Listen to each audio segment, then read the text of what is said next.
श्री स्वामी समर्थ. स्वागत आहे तुमचे आपल्या मराठी यूट्यूब चॅनलमध्ये.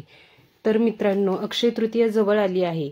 म्हणजेच येत्या 30 एप्रिल रोजी अक्षय तृतीया आहे. पण अक्षय तृतीयेची खरी तिथी 29 तारखेपासूनच चालू होते, संध्याकाळी 5:31 आणि समाप्ती 30 एप्रिलला आहे, दुपारी 2:12. त्यामुळे उदयतिथीप्रमाणेच आपण अक्षय तृतीया साजरी करतो. तर आपल्याला 30 तारखेलाच अक्षय तृतीया साजरी करायची आहे. आणि अक्षय तृतीये दिवशी भगवान श्रीहरी, श्री विष्णू आणि माता लक्ष्मी यांचे सोबत पूजन करायला हवे, कारण यालाच खूप जास्त महत्त्व आहे. आणि याच दिवशी अक्षय कलश, जो वर्षातून एकदाच भरला जातो, हा भरण्याची देखील प्रथा आहे.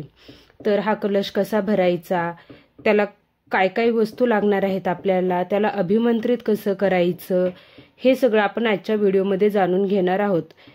तर हा अक्षय कलश अक्षय तृतीयाला भरल्याने व त्याचसोबत भगवान विष्णू आणि माता लक्ष्मी यांची एकत्रित पूजा केल्याने वर्षभर घरात कधीच कशाचीच कमी भासत नाही. मग ते धनधान्य असो, कोणतीही वस्तू असो, कशाचीच कमी भासत नाही. त्याचबरोबर भगवान श्री हरी, विष्णू आणि माता लक्ष्मी यांचा आशीर्वाद नेहमी आपल्या पाठीशी राहतो. म्हणून या दिवशी या 2 गोष्टी तुम्ही नक्की करा. तर चला आता आपण जाणून घेऊया की अक्षय कलश कसा भरायचा. तर अक्षय कलश भरण्यासाठी तुम्हाला एक नवीन तांब्या घ्यायचा आहे. तुमच्या घरात जर नवीन तांब्या असेल, जो तुम्ही कधी वापरला नसेल, उष्टा केलेला नसेल, तर तो तांब्या तुम्ही घेतला तरी चालेल. किंवा मग बाजारातून नवीन स्टीलचा तांब्या आणा, किंवा तुमच्या देवघरात जो आपण देवासाठी वापरतो तो तांब्या वापरा. किंवा मग सगळ्यात जास्त महत्त्वाचा आहे तो म्हणजे मातीचा तांब्या, म्हणजेच आपण त्याला सुगडं किंवा बोळकं देखील म्हणतो. तर आपल्याला खरं तर तो आणायचा आहे. पण तुम्हाला नाही भेटला तर मग हे ऑप्शन आहे, स्टीलचा तांब्या, देवाचा तांब्या. पण जमलं तर तुम्ही तो सुगडच आणा. तर सगळ्यात सुरुवातीला तुम्हाला काय करायचं आहे की त्या सुगड्याला आपल्याला पिवळं करून घ्यायचं आहे, म्हणजे हळदीचा कलर लावून घ्यायचा आहे पूर्ण सुगड्याला. त्यानंतर त्याच्यावरती कुंकानी 5 उभ्या रेषा काढायच्या आणि त्याच्यावर एक स्वास्तिक काढायचे कुंकानी. बघा, 5 रेषा हळदीने आपल्याला पिवळा करायचा, त्यानंतर 5 रेषा काढायच्या कुंकवाच्या आणि एक स्वास्तिक काढायचं आहे त्याच्यावरती. आणि त्यानंतर त्या कलशाला आपल्याला एक हळकुंड बांधायचंय लाल पिवळ्या धाग्यात घेऊन. लाल पिवळा धागा घ्यायचा, आपला पांढरा धागा असेल ना त्याला पण लाल पिवळं केलं तरी चालतं.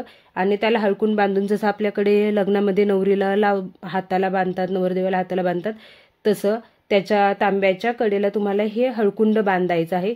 कारण की हळकुंड हे विष्णूचं प्रतीक आहे आणि अक्षय तृतीयेला भगवान विष्णू आणि माता लक्ष्मीची एकत्रित पूजा केली जाते. त्यामुळे तुम्हाला हळकुंड नक्की बांधायचं आहे त्या तांब्याला. आणि त्यानंतर तुम्हाला तुमचं देवपूजेचं ताट घ्यायचं आहे. त्यावर कुंकू थोडे ओले करून तुम्हाला त्याची रांगोळी काढायची आहे, किंवा एक स्वास्तिक काढलं त्या ताटामध्ये तरी चालेल.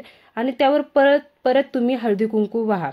आणि त्यानंतर त्या देवाच्या ताटामध्ये सगळी म्हणजे सर्व बाजूंनी आपली खायची विड्याची पानं असतात ना, त्याची देठं बाहेर करून असे 2-2-2-2 असे गोलाकार आकारात ठेवा.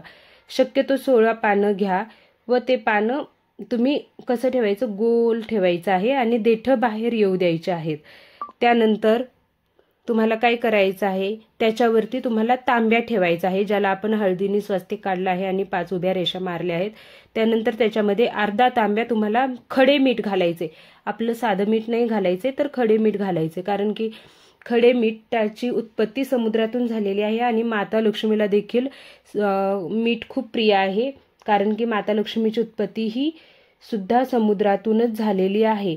आणि त्यानंतर काय करायचं, तुम्हाला एक लाल रुमाला एवढा कपडा घ्यायचा आहे आणि त्याच्यामध्ये एक चांदीचं नाणं ठेवायचं आहे. आणि जर तुमच्याकडे चांदीचं नाणं नसेल तर तुमच्या घरात जे कोणतं नाणं असेल ते तुम्ही त्याच्यामध्ये ठेवा आणि त्याला चांगली व्यवस्थित घडी घालून त्या मिठावर ठेवून द्या. आणि त्यानंतर तुमच्याजवळ जे काही पैसे असतील ते त्यावर ठेवा. व त्यानंतर हळदी कुंकू व्हायचं आहे आपल्याला कलशाला. आणि त्याच्यानंतर आपण जो तांब्या ठेवला आहे ना देवाच्या ताटामध्ये, त्याच्या बाजूला म्हणजे देवाच्या ताटात तुमच्याकडे पिवळ्या कवड्या असतील ना तर त्या टाका. आणि त्या नसतील तर तुम्ही पांढऱ्या कवड्या असतील त्याला पिवळ्या करून टाका. व त्याचबरोबर त्याच्यामध्ये गोमत्री चक्र सध्या ठेवायचं आहे, ते पण खालीच ठेवायचं आहे त्या आपल्या विड्यांच्या पानावरती. आणि त्याची बाजू खालच्या साईडला करायची, कवड्या असो किंवा गोमत्री चक्राच्या. आता सगळ्यात महत्त्वाचं म्हणजे आपल्याला तो कलश अभिमंत्रित कसा करायचा आहे.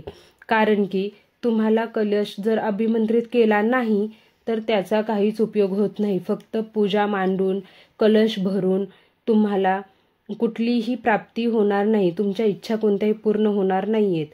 तर तुमच्या घरात सुख शांती समृद्धी हवी असेल तर तुम्हाला त्या कलशाला अभिमंत्रित करायचं आहे. तर हा कलश अभिमंत्रित करण्यासाठी तुम्हाला काय करायचं आहे, तर 16 वेळा श्रीसूक्तम म्हणायचे आहे व 1 वेळा विष्णू सहस्त्रनाम म्हणायचे आहे. आणि विष्णू सहस्त्रनाम तुम्हाला अवघड जात असेल म्हणायला तर व्यंकटेश स्तोत्र तुम्ही म्हटलं तरी चालेल. या दोघीपैकी एक म्हणा किंवा तुम्हाला दोन्ही म्हणायचे तर तुम्ही दोन्ही म्हणा. आणि त्यानंतर 16 वेळा विष्णू गायत्री व 16 वेळा 9 मंत्र म्हणायचा आहे. त्याचबरोबर गायत्री मंत्र देखील तुम्हाला म्हणायचा आहे व कुबेर मंत्र देखील तुम्हाला 16 वेळा म्हणायचा आहे. आणि या पद्धतीने हे सर्व मंत्र म्हणून आपल्याला हा अक्षय कलश सिद्ध करायचा आहे.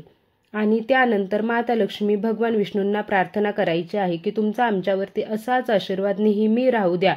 व त्यांना मग गोडाचा नैवेद्य दाखवायचा. तुम्ही मग शिराचा दाखवा, तुम्ही पुरणपोळी केली असेल तर त्याचा दाखवा किंवा मग फळाचा नैवेद्य दाखवला तरी चालतो. त्यानंतर तुम्हाला आरती करायची आहे. सगळ्यात सुरुवातीला गणपतीची आरती, नंतर मग तुम्हाला माता लक्ष्मीची विष्णूची आरती करायची आहे. 3 आरत्या करू नका, कमीत कमी 4 किंवा 5 तरी आरत्या तुम्ही म्हणा त्या दिवशी. आणि हा कलश तुम्हाला पूर्ण दिवस तसाच ठेवायचा आहे.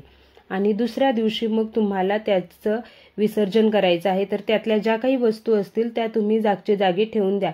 कवड्याची अशी पोटली तयार करून तुमच्या तिजोरीमध्ये ठेवा. ते सोनं तुम्हाला, ती पोटली जर तुम्ही तिजोरीत ठेवली तर तुमच्याकडे जे काही सोनं नाणं असेल ती विकायची तुम्हाला कधीही गरज पडणार नाही, उलट त्याच्यामध्ये वाढच होईल. तर तुम्ही हे नक्की करून बघा. आणि मीठ तुम्ही रोजच्या वापरात जरी वापरलं तरी काही प्रॉब्लेम नाहीये. फक्त कलश भरा आणि त्याला अभिमंत्रित नक्की करा. तर श्री स्वामी समर्थ मंडळी, नक्की हे करून बघा तुम्हाला याचा नक्कीच चांगले परिणाम पाहायला मिळतील. तर चला भेटूया आपण अशाच नवीन व्हिडिओमध्ये पुन्हा एकदा. तर श्री स्वामी समर्थ, श्री गुरुदेव दत्त.